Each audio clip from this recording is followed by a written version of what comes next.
Hello, नमस्कार friends. तर बड्डेचं डेकोरेशन वगैरे सगळं लवकरच तयारी करून ठेवलं होतं मी आणि डोरेमॉनचा केक आणला होता बघा. त्या हर्षला तोच केक पाहिजे होता म्हणून तोच बनवला होता आणि त्याच्या दुसऱ्या बड्डेलाही आम्ही डोरेमॉनचाच केक बनवलेला होता. मग इथं सगळं असं छान सगळ्या घरात फुगे लावले होते त्याच्या पप्पानी आणि हे डेकोरेशन मी केलं होतं. आणि माझे आई-वडील पण आले होते बड्डेला आणि बरेच मुलं पण आले होते आणि सगळ्यांना बोलवलं होतं. आणि हे बघा आधी मी ओवाळून घेतलं आणि मग चालू होतं एक एक जणांनी ओवाळायचं आणि ही मेणबत्ती काय बोलते त्याला असं ते लावायचं ते विसरलं होतं आणि मग ते पण आणून लावलं त्यांनी. एक एक बायांनी सगळ्यांनी ओवाळून घेतलं आणि हरचे मित्र पण आले होते, आमच्याच इथं राहतात. आणि हे बघा ही आई आहे माझी आणि सगळ्यांनी ओवाळून घेतलं केक करून. आणि बघा तुम्ही बड्डे खूप छान झाला होता. छान असं तयारी पण केलेली ती सगळं व्यवस्थित. आणि प्रत्येक बड्डेला माझी आई असती बरं का, की आई कधीच असं नाही करत की बड्डे म्हणजे विसरत, प्रत्येक बड्डेलाच येत असती. सगळ्या बायकांनी एक एक करून ओवाळून घेतलं.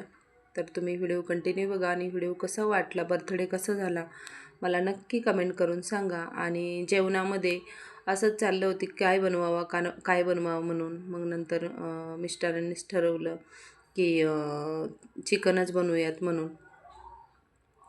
मग तर बोलले की हो चला बनवूया चिकनच. मग बनवून घेतलं आणि खूप उशीर झाला होता नियोजन करायला, खूप म्हणजे खूपच उशीर झाला होता. आणि मग चिकन बनवलं आणि सगळं करायचं म्हणजे खूप संध्याकाळीच करायला लागलो ते बड्डेचं डेकोरेशन हे नंतर.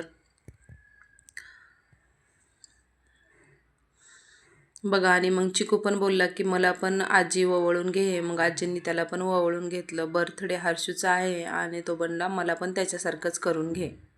मग आईने त्याला पण ओवाळून घेतलं, मी पण त्याला ओवाळून घेतलं. आम्ही एकाचा बड्डे असला ना दोघाला पण ओवाळत असतो.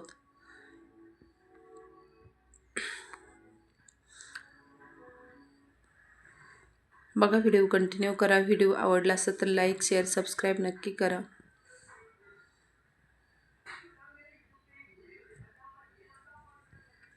मग जेवण वगैरे केलं आणि आईला लगेच जायचं तर मग आई लगेचच गेली जेवण वगैरे करून.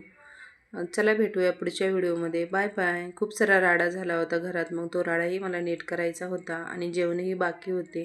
खूप उशीर झाला होता आम्हाला जेवायला. जेवणामध्ये चिकनची भाजी केली होती, खूप घाई गडबडीमध्ये भाजी केली होती आणि भात बनवला होता आणि भाकरी बनवल्या होत्या. साधं सिंपलच, काही विशेष नव्हतं.